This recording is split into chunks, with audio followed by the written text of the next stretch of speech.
Breaking news Alluri Sitaramaraju జిల్లా మారేడుమిల్లి అటవీ ప్రాంతంలో భారీ ఎన్కౌంటర్ జరిగింది. ఎన్కౌంటర్లో మావోయిస్టు అగ్రనేత హిడ్మా మృతి చెందారు.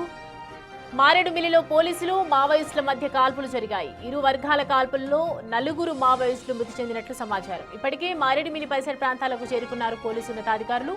గతంలో వై రామవరం మండలం దుమ్మకొండ వద్ద జరిగిన ఎన్కౌంటర్లో కేంద్ర కమిటీ సభ్యులు జగన్, రమేష్ మృతి చెందారు. కింటుకూరు గ్రామ అటవీ ప్రాంతంలో జరిగిన ఎన్కౌంటర్లో కేంద్ర కమిటీ సభ్యులు రవి, అరుణ, రవి గన్మెన్ అంజు మృతి చెందినట్లు సమాచారం.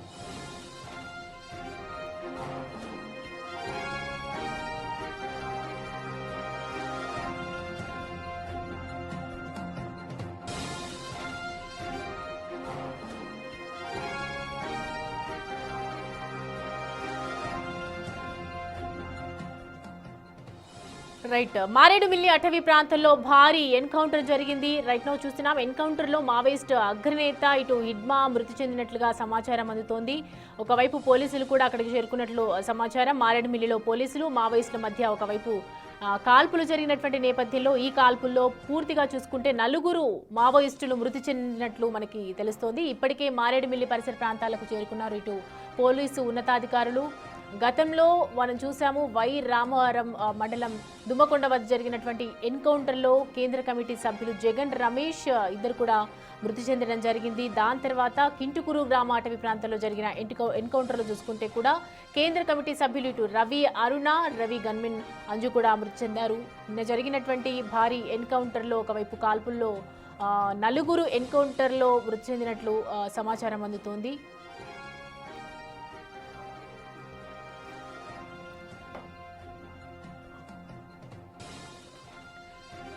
అల్లూరి సీతారామరాజు జిల్లా మారేడుమిల్లి అటవీ ప్రాంతంలో జరిగినటువంటి భారీ ఎన్కౌంటర్లో పూర్తిగా చూసుకుంటే 4 మృతి చెందినట్లుగా సమాచారం అందుతోంది మనకి. ఎన్కౌంటర్లో మావోయిస్టు అగ్రనేతలు అలాగే హిడ్మా మృతి చెందినట్లుగా సమాచారం. మారేడుమిల్లిలో పోలీసులు మావోయిస్టుల మధ్య కాల్పులు జరిగినటువంటి నేపథ్యంలో ఇరు వర్గాల మధ్య కాల్పుల్లో 4 మావోయిస్టులు ఇప్పటివరకు మృతి చెందినట్లు సమాచారం అందుతోంది మనకి. ఇప్పటికే మారేడుమిల్లి పరిసర ప్రాంతాలకు పోలీసు ఉన్నతాధికారులు చేరుకున్నారు. ఎన్కౌంటర్ జరిగినటువంటి ప్లేస్కి చేరుకోవడం జరిగింది. అండ్ గతంలో జరిగినటువంటి ఎన్కౌంటర్ దృష్ట్యా చూసుకుంటే కనుక ఒకవైపు రమేష్, జగన్ కూడా మృతి చెందారు. దాంట్లో ఇద్దరు రవి, అరుణ, రవి గన్మెన్ అంజు కూడా మృతి చెందడం జరిగింది. ఓవరాల్గా నిన్న చూసుకుంటే కనుక ఖచ్చితంగా 4 ఎన్కౌంటర్లో మృతి చెందినట్టుగా తెలుస్తోంది మావోయిస్టులు. పోలీసులకు మాత్రం ఎటువంటి ప్రమాదం జరగలేదని చెప్తూ ఉన్నారు. అండ్ ప్రస్తుతం అయితే ఉన్నతాధికారులు అక్కడికి చేరుకోవడం జరిగింది. మరి దీనికి సంబంధించి ఇంకా సమాచారం అందే అవకాశాలు కనిపిస్తూ ఉన్నాయి. అసలు ఎన్కౌంటర్లో ఇంకా ఎవరెవరికి ఏ ప్రమాదం జరిగింది అని చెప్పి ప్రస్తుతం అయితే అల్లూరి సీతారామరాజు జిల్లా మారేడుమిల్లి అటవీ ప్రాంతంలో పోలీసు ఉన్నతాధికారులు అయితే అక్కడికి చేరుకోవడం జరిగింది. అండ్ ఇప్పటివరకు చూసుకుంటే 4 మావోయిస్టులు మృతి చెందినట్లుగా సమాచారం.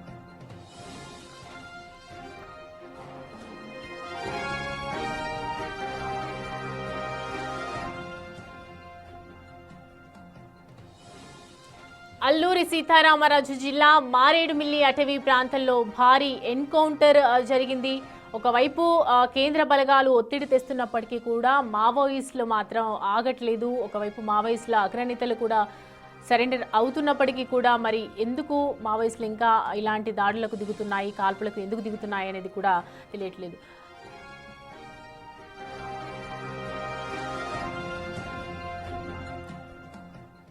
ఈ అంశానికి సంబంధించి మరిన్ని అప్డేట్స్ మా అసోసియేట్ ఇన్పుట్ ఎడిటర్ నగేష్ మనకి అందుబాటులో ఉన్నారు విశ్లేషించడానికి. నగేష్, చూస్తున్నాము ఒకవైపు మావోయిస్టులకి సంబంధించి ఎన్కౌంటర్లు ఆపివేస్తాము అని చెప్తున్నారు, మరోవైపు కాల్పులు జరుగుతూనే ఉన్నాయి. అసలు ఏ విధంగా చూడొచ్చు?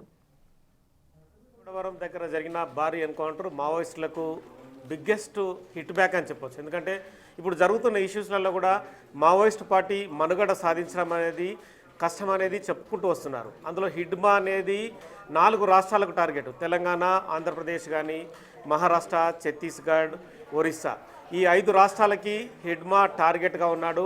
అంటే గెరిల్లా ఆపరేషన్ చేయడంలో హిడ్మా పేరు పొందాడు. ప్రస్తుతం కేంద్ర కమిటీలో హిడ్మా ఉన్నాడు. ఇప్పటికే నేషనల్ పార్కుతో పాటు ఛత్తీస్గఢ్, మహారాష్ట్ర, తెలంగాణ, ఆంధ్రప్రదేశ్ ఈ 5 రాష్ట్రాల్లో కూడా విస్తృతంగా కేంద్ర బలగాలు హిడ్మా టార్గెట్గానే కూంబింగ్ జరుపుతున్నాయి. కానీ హిడ్మా కర్రెగుట్టలో ఉండడం చెప్పి దాదాపుగా 20,000 మంది అంటే భద్రతా బలగాలు కూంబింగ్ జరిపాయి. కానీ అక్కడి నుంచి పారిపోయాడు. తను మళ్ళీ ఆంధ్రప్రదేశ్లో స్థావరం తీసుకున్నాడు. రంపచోడవరం మారేడుమిల్లి దగ్గర ఈ ఎన్కౌంటర్ జరిగింది. హిడ్మాతో పాటు హిడ్మా భార్య మరో 4 మొత్తం 6 మావోయిస్టులు ఎన్కౌంటర్లో మృతి చెందినట్టుగా ప్రస్తుతం అయితే సమాచారం వస్తుంది. హిడ్మా స్వస్థలం ఛత్తీస్గఢ్ రాష్ట్రంలోని సుక్మా జిల్లాలో ఉన్న పూవర్తి గ్రామానికి చెందిన హిడ్మా మావోయిస్టు పార్టీకి ఆకర్షితుడై కొన్నేళ్ల క్రితమే వెళ్ళిపోయాడు. దక్షిణ బస్తర్ ప్రాంతానికి చెందిన ఇతను మరియా తెగకు చెందిన హిడ్మా ఆపరేషన్లు చేయడంలో దిట్ట. ప్రస్తుతం హిడ్మా ఎక్కడున్నాడు ఏంటనేది కూడా క్లారిటీ ఇవ్వకున్నా కూడా తను మరియా తెగ 7వ తరగతి వరకు చదువుకున్నాడు. అంటే అతను 17 ఏళ్ల వయసులోనే మావోయిస్టు పార్టీకి ఆకర్షితుడై వెళ్ళిపోయాడు. కమ్యూనిస్ట్ పార్టీ ఆఫ్ ఇండియా అంటే అత్యంత పిన్న వయస్కుడిగా హిడ్మాని చేర్చుకున్నట్టుగా కూడా రికార్డులో రాసి ఉంది. తను సైనిక స్థావరం అంటే సైనిక సంబంధించిన ఆపరేషన్లు చేయడంలో దిట్ట. People's war liberation guerrilla army PLGA battalion కమాండర్గా అత్యంత భీకరమైన ఆపరేషన్లు చేయడంలో కూడా తను ఉన్నాడు. తను మాట్లాడే భాషలు కూడా హిందీ, గోండి, తెలుగు, కోయా, బెంగాలీ దాదాపుగా 5 భాషల్లో మాట్లాడుతుంటాడు. ₹1 కోటి రివార్డు ప్రస్తుతం హిడ్మా పైన ఉంది. హిడ్మా 50 లక్షల రివార్డు తన భార్య పైన ఉంది. తను భద్రతా బలగాలపై జరిగిన అనేకమైన దాడుల్లో హిడ్మాకు పేరుంది. 2010లో జరిగిన దంతెవాడ దాడిలో 76 మంది CRPF సిబ్బంది మరణించారు. అది అప్పుడు బిగ్గెస్ట్ ఇష్యూగా కూడా పోలీసులు పరిగణించారు. తదుపరి 2013లో ఛత్తీస్గఢ్లో కాంగ్రెస్ నాయకత్వాన్ని తుడిచిపెట్టడంలో భాగంగా ఊచకోత కూడా అక్కడ చేపట్టాడు. 2010లో జరిగిన సుక్మా దాడిలో దాదాపుగా 25 మంది CRPF సిబ్బంది మృతి చెందడానికి కూడా హిడ్మా కారణమయ్యాడని చెప్పి పోలీసులు రికార్డులో రాశారు. కేంద్ర కమిటీలో బస్తర్ నుంచి ఎదిగిన ఏకైక నాయకుడిగా తనకు పేరుంది. ఎదురుదాడి చేయడం, భద్రతా బలగాల్ని ఎదుర్కోవడం, భద్రతా బలగాల నుంచి అనేకసార్లు తప్పించుకోవడం కూడా అంటే అటవీ ప్రాంతం పైన పట్టు ఉండడం అనేది హిడ్మాకు పేరుంది. మెరుపు దాడులు అలాగే తను ఎక్కడైతే ఒక ప్రాంతం నుంచి ఒక ప్రాంతానికి వెళ్ళడంలో కూడా దిట్ట కూడా అతని పేరుంది.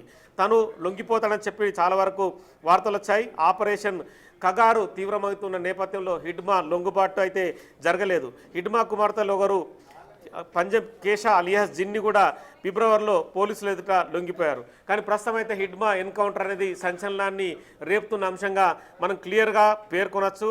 హిడ్మా తను ఎన్కౌంటర్ అన్న విషయం తెలియడంగానే చాలామంది మాజీ మావోయిస్టులు కానీ సానుభూతిపరులు కానీ షాక్కు గురయ్యారు. ప్రస్తుతం భారత జాతీయ మీడియాలతో పాటు తెలంగాణ, ఆంధ్రప్రదేశ్లో కూడా ఈ అంశాన్ని చాలా ఇంట్రెస్ట్గా అంటే ఈ వ్యవహారం కూడా చాలా షాకింగ్ వ్యవహారంగా చూస్తున్న అంశంగా చూడవచ్చు. ఎందుకంటే తను కర్రెగుట్టల్లో గతంలో స్థావరం ఏర్పరచుకున్నట్టుగా రకరకాలుగా ఆపరేషన్లు అయితే చేశారు. కానీ తను ఎప్పటికప్పుడు తప్పించుకుంటూనే వెళ్ళిపోతూ దాదాపుగా పోలీసులకైతే దొరకలేదు. కానీ ఈ మధ్య అంటే చంద్రన్న కానీ అలాగే మిగతా బండి ప్రకాష్ కానీ వీళ్ళందరూ లొంగుబాటుకు గురవుతున్న ఈ క్రమంలో ఆ లొంగుబాటుకు మాత్రం తాను సహకరించలేనట్టుగా తెలుస్తోంది. మనం అంటే ఈ మధ్య లొంగిపోయిన కేంద్ర కమిటీ నాయకుడు చంద్రన్న కానీ బండి ప్రకాష్తో ఇంటర్వ్యూలు చేసిన సందర్భంలో హిడ్మా అనే వ్యక్తి దొరకడు, బయటనే ఉంటాడని చెప్పి చాలా వరకు చెప్పారు. కానీ హిడ్మా మారేడుమిల్లి ప్రాంతంలో స్థావరం ఏర్పాటు చేసుకొని అంటే కర్రెగుట్టల నుంచి తను ఛత్తీస్గఢ్ నుంచి తెలంగాణ మీదుగా ఆంధ్రప్రదేశ్కి తను వెళ్ళిపోయినట్టుగా సమాచారం. ఈ క్రమంలోనే ఎప్పటికప్పుడు కేంద్ర బలగాలు హిడ్మా ఎప్పటికప్పుడు ప్రతి కదలికను గమనిస్తున్నాయి. హిడ్మా టార్గెట్గానే కేంద్ర బలగాలు అంటే ఇందులో ప్రత్యేక వ్యూహాన్ని అమలు చేయడంలో DRG బలగాల్ని కేంద్రం దింపింది. DRG బలగాల టార్గెట్ ఒకటే, లొంగుబాటు అనేది వాళ్ళకి ఇష్యూనే కాదు, డైరెక్ట్గానే ఎవరైతే మావోయిస్టులు ఉన్నారో వాళ్ళందరినీ ఎన్కౌంటర్ చేసే దిశగానే DRGని ఏర్పాటు చేశారు. ఒకవేళ DRGకి లొంగుబాటుకు వచ్చినా కూడా ఎక్కడ కూడా ఒప్పుకొని పరిస్థితి కనిపిస్తుంది. ఈ మధ్య కాలంలో జరిగిన 6 ఎన్కౌంటర్ కూడా ఉర్మిళతో పాటు మరో 5 వాళ్ళు లొంగుబాటుకి వస్తున్నారన్న సమాచారాన్ని కూడా DRG చేపట్టింది. కానీ కొంతమంది మధ్యవర్తుల ద్వారా ప్రయత్నం కూడా చేశారు. కానీ వాళ్ళందరినీ లొంగుబాటుకి ఎక్కడ కూడా సహకరించకుండానే డైరెక్ట్ ఎన్కౌంటర్లే వాళ్ళని హతం చేసిన పరిస్థితి. అంటే DRG అనేది కూడా కరడుగట్టిన కేంద్ర బలగం అనేది కూడా మాజీ మావోయిస్టులు చెప్తుంటారు. DRGకి ఎక్కడ కూడా ప్రేమ ఆప్యాయతలు ఎక్కడ కూడా ఉన్నాయి. వాళ్ళు ఎవరైతే లొంగుబాటుకు వస్తారో లొంగుబాటు అనేది కూడా ఎక్కడ తీసుకోకూడదు. అంటే ఈ మధ్య ఆశన్న కానీ సోను కానీ దాదాపుగా 2,260 మందితో లొంగిపోయారు. కానీ కేవలం వాళ్లకు మహారాష్ట్ర గవర్నమెంట్ మాత్రమే అనుమతి ఇచ్చింది. కానీ ఛత్తీస్గఢ్ అండర్లో కొనసాగుతున్న డిఆర్జీ మాత్రం లొంగుబాటు అనేది ఎక్కడగా తీసుకోవడం లేదు. ఈ క్రమంలోనే హిడ్మా కూడా లొంగుబాటుకు ప్రయత్నించాడు. కానీ హిడ్మా లొంగుబాటుని ఎక్కడ కూడా ఒప్పుకోకుండానే ఎన్కౌంటర్ చేసినట్టుగా మనకు అర్థమవుతుంది. సో మొత్తానికైతే మావోయిస్టు పార్టీ ఈ మధ్య కాలంలో జరుగుతున్న ఇష్యూలో మావోయిస్టు పార్టీ టార్గెట్ అయితే పూర్తి కాలేదు. ఆపరేషన్ కగార్ అనేది మావోయిస్టు పార్టీ పైన పైచేయి సాధిస్తుంది. పైచేయి సాధిస్తున్న క్రమంలోనే ప్రస్తుతం హిడ్మా ఎన్కౌంటర్ అనేది సంచలనం రేపుతోంది. బండి ప్రకాష్ గారు, హిడ్మా ఎన్కౌంటర్ అనేది మావోయిస్టు పార్టీలో అంటే మీరు ఎట్లా చూస్తారు?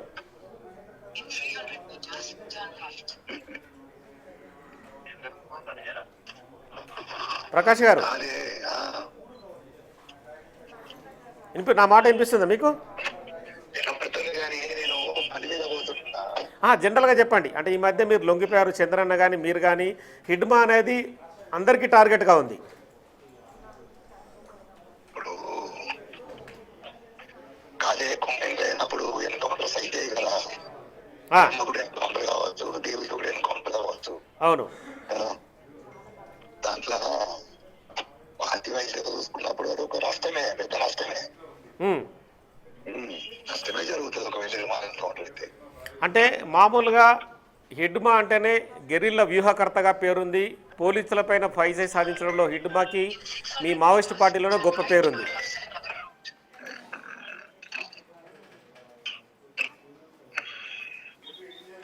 ప్రకాష్ గారు, ఎట్లా చూస్తారంటే హిడ్మా ఆపరేషన్లు చేస్తాడు, కానీ అదే హిడ్మా ఈరోజు పోలీసులకు దొరకడం అంటే ఆషామాషి వ్యవహారం కాదు.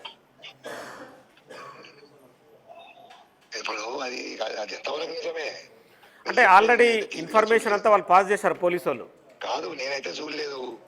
మీరు చూడలేదు కానీ ప్రయాణంలో ఉన్నా, చూసిన తర్వాత నేను అది నిజమా కాదా అనేది అర్థం కావాలి కదా.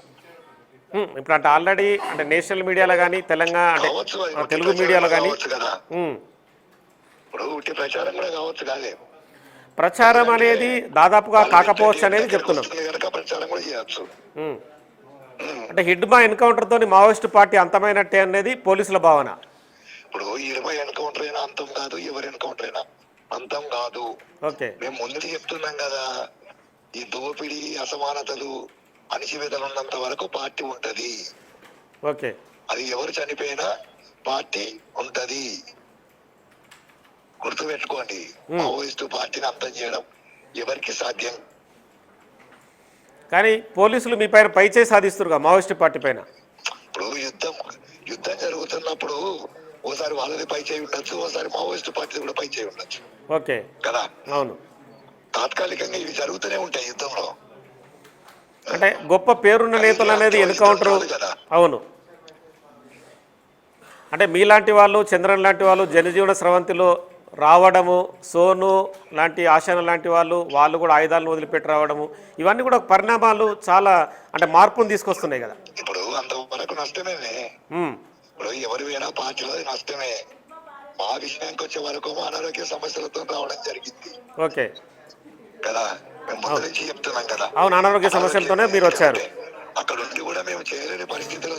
అవును, ఆరోగ్యం సహకరించదు కదా, బయటికి రావడం బెటర్ కదా. అవును, అవునా కదా. అవును అవును, అందుకని అలా వచ్చినాం మేము. ఓకే, ఇప్పుడు పార్టీ అన్నప్పుడు ఒక విప్లవాన్ని విజయవంతం చేయాలనుకున్నప్పుడు నష్టాలు ఉంటాయి, కష్టాలు ఉంటాయి, వాటిని అధిగమించాల్సిందే. అవును కదా. మళ్ళీ ఏదో ఒక రూపంలో పార్టీ మళ్ళీ ముందుకు వస్తూనే ఉంటది, అది పుడుతూనే ఉంటుంది. మళ్ళీ పార్టీ పైచేయి సాధిస్తారంటారు. పార్టీ పైచేయి సాధిస్తుందని మీరు చెప్పగలుగుతున్నారు. అవునన్నా, ఎందుకంటే ముందు నుంచి చెప్తున్నాం కదా. ఇప్పుడు దోపిడీ అంతమైతే తప్ప పార్టీ అంతం కాదే.